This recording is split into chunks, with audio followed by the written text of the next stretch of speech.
All right, man. You know, reading is fundamental. Yeah,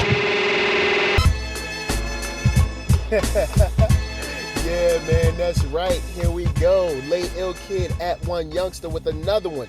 Doing it up for you with these comics, man.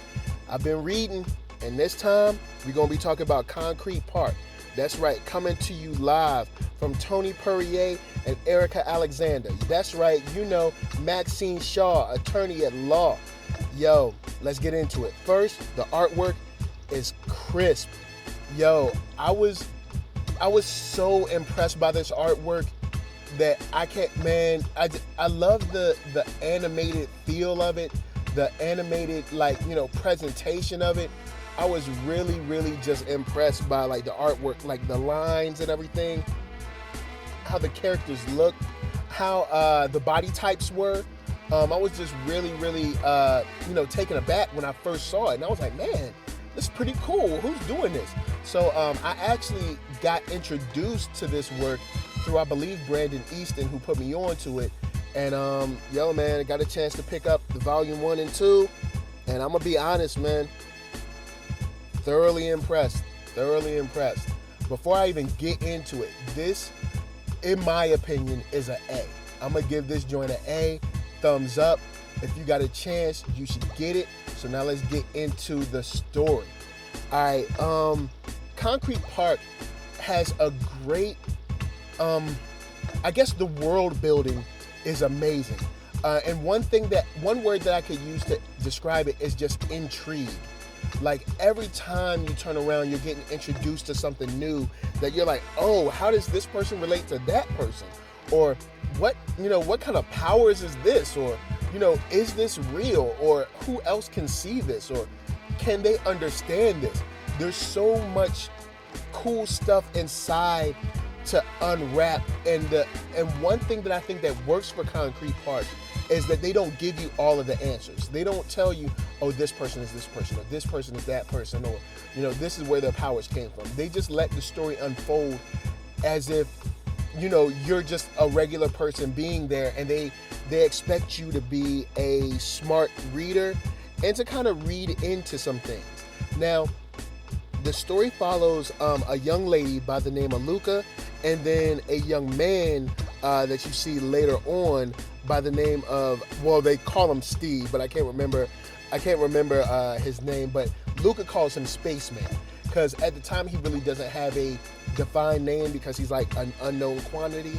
But it goes on this, I guess you could say like a desert city called Scare City, and like this desert planet, because they really don't.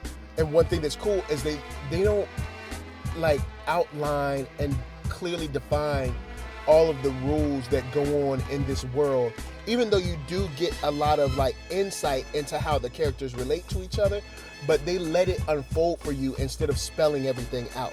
So in this world, you have these, different gangs, and it's almost kind of like a Gangs of New York kind of situation where you have all of these people fighting for control, all of these people protecting their territory, and in the midst of it are these great emotional connections, these betrayals, also these ideas of, protecting the whole, these ideas of police brutality, these ideas of slavery, and it's just wrapped up well, man. It really is. I can't, like, when you add in like just the adult situations of, and I don't mean adult situations of like sex and stuff, even though there is some sex in this book. Oh yeah, this book is not for kids, sorry. But there is some sex in this book, but it's not used gratuitously, and it's not used to a point where it's just for the sake of. This book is really smart. It uses its relationships with people to reveal their motivations instead of just telling you this is this guy and this is what he does and this is this woman and this is how she is.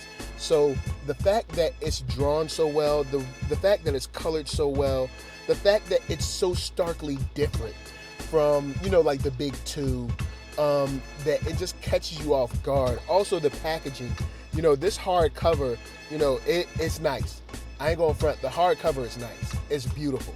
And then you add that in with the fact that you have these stories about these gangs that are fighting for turf, that are fighting for respect, that are also sort of like prisoners to their surroundings, you know what I'm saying? And trying to figure out how they fit inside of that prison. It's just amazing, man. You throw that in with magic, you throw that in with some sci-fi, you throw that in with the fact that they're in space, you throw that in with prison colonies and all kinds of cool stuff and, supernatural elements. And I'm hooked. I'm gonna be honest. I think that if you're into, especially if you're into stories about gangs and stories about criminal minds and stuff like that, I think you might be into this. I think you might really, really dig this because it really shows you the relationship between the gangs in this futuristic yet apocalyptic type of atmosphere. I've really been impressed by it. From all of the characters, they got shapeshifters in there. They got people that got magic in there. They got cyborgs in there. But then it still revolves around these people that are just trying to live. They're just trying to survive. So it's really dope, man. I think you should definitely pick it up. Also, by the way, I believe Volume 2 just picked up a couple of awards lately. But the book is well written. It's well drawn. This is one of those things where it's almost like an ensemble cast. Like if this was a movie, you would say this is one of them joints where no one really outshines anyone else. Everyone builds this to be a great story. And it's really, really dope, man. I love the artwork. I love, even, how people speak to each other is natural. So I have to give it an A, yo. It's definitely dope. Thumbs up. If you're feeling sci-fi, if you're feeling apocalyptic stuff, if you're feeling gang-related, type activity, you should definitely pick this up. Give it a whirl, man. Check out that Volume 1, see how you feel, and then check out that Volume 2 because you're gonna get a whole lot more. Volume 2 is so dense. Oh, it's so dope. I'm gonna have to read this again in a couple of months. I'm really, really feeling it. But of course, comment below. Like, subscribe, or thumbs it down if you ain't feeling it. Let me know what I should be reading instead of Concrete Park. Or let me know that, I'm really, really cool because I read Concrete Park. Anyway, y'all, much love. Stay true, stay real. Peace.